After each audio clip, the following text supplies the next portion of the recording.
All right, so Faith Keister completed the Bachelor of Health Sciences program, specializing in biomedical sciences here at the University of Calgary in 2022. Through her volunteer and employment positions at the Alberta Children's Hospital, she interacted with preterm infants and their families. Learning about the vulnerability of these infants and the need for evidence to inform best practices inspired her to study preterm infants throughout the entire duration of her undergrad and be the focus of her honors thesis. Eager to continue to advance her knowledge and improve care for preterm infants, she pursued a Master of Science in Community Health Sciences with a specialization in epidemiology with the supervision of Dr. Ayman Abou Mehrem and Dr. Marie Benzies. She's currently collaborating with the Alberta Collaborative Quality Improvement Strategies trial team across 12 neonatal intensive care units in Alberta. Outside of research, she continues to volunteer as a baby cuddler and works as an emergency department assistant at the Alberta Children's Hospital.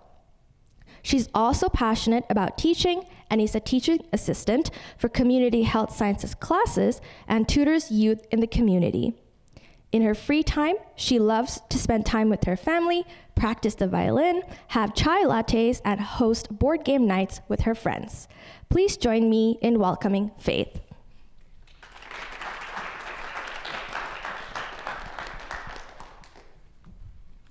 Thank you so much for the introduction, Heishimi. Imagine, a baby is born prematurely. They are unable to breathe and feed on their own. They are connected to several wires, tubes, and are too vulnerable to be held by their own family. They may spend several months in the neonatal intensive care units, also known as the NICU, or sadly, may never go home. This is a reality for every 1 in 10 families in Alberta. The majority of preterm infants are born between 32 and 36 weeks of pregnancy, called moderate to late preterm. These infants constitute 43% of all NICU admissions and days spent in the NICU, placing a significant burden on healthcare resources. These infants also have a 9 times greater risk of respiratory illness and 8 times greater risk of experiencing feeding difficulties when compared to term infants. However, these infants are highly underrepresented in research. In 2021, 25,000 moderate and late preterm infants were born in Canada, but only 5,200 were represented in a national neonatal database called the Canadian Neonatal Network. This means only 21% of all moderate to late preterm infants born that year were represented in the annual national reports.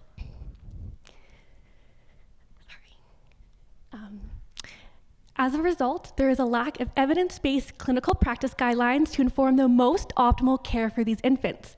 This has led to variations in practices and inconsistent health outcomes between these infants.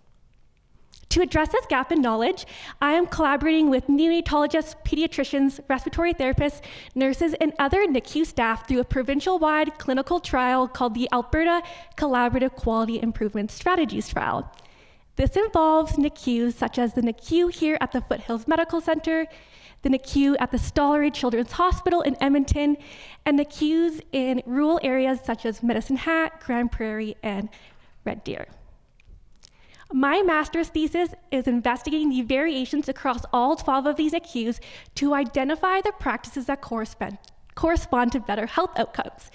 Using provincial healthcare records, we are collecting data on over 2,500 moderate and late preterm infants to explore the current respiratory and nutritional practices in the NICU. We will then compare clinical practices across all 12 NICUs to identify the practices that correspond to better health outcomes. This can be used to inform clinical care bundles that can be implemented across Alberta and Canada. A care bundle is a set of evidence-informed clinical practices that, when performed reliably and collectively, can result in better health outcomes. The data from the control arm can also be used to inform quality improvement, benchmarking, and future research for moderate and late preterm infants. In summary, here at the University of Calgary, my research is contributing to a new reality where moderate and late preterm infants are receiving the most optimal respiratory and nutritional care because evidence has informed best practices. These infants will have better health outcomes and get to go home sooner. Thank you.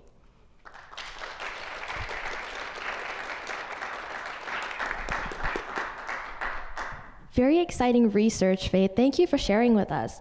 Now we just have a few questions for you. So, what are the plans after the completion of the control phase?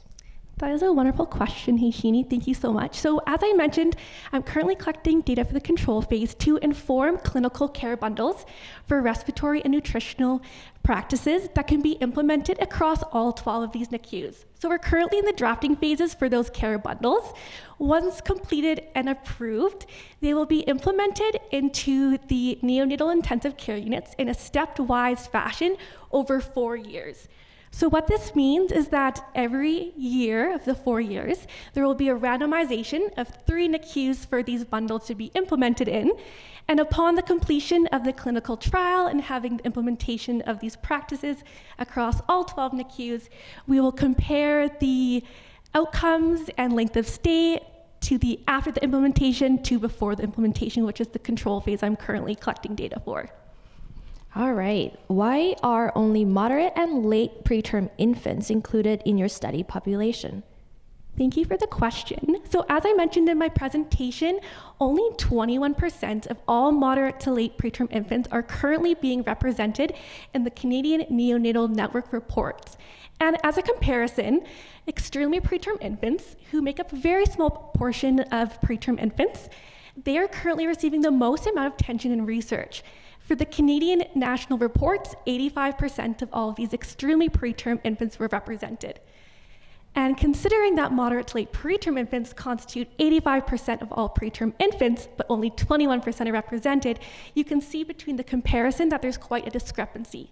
And the reason for this is because most moderate to late preterm infants are admitted to level 2 NICUs, where extremely preterm infants are admitted to level 3 NICUs for higher acuity. And most level 2 NICUs are not associated with an institution, whereas level 3 NICUs are, and so they have more funding for research. So as a result, we want to address the gap in research and help promote better outcomes for these infants that are currently not receiving enough attention in research. And my last question is, how small are preterm infants? Thank you for your question. Rather than telling you, I'm actually going to show you, and hopefully everyone can see from down here.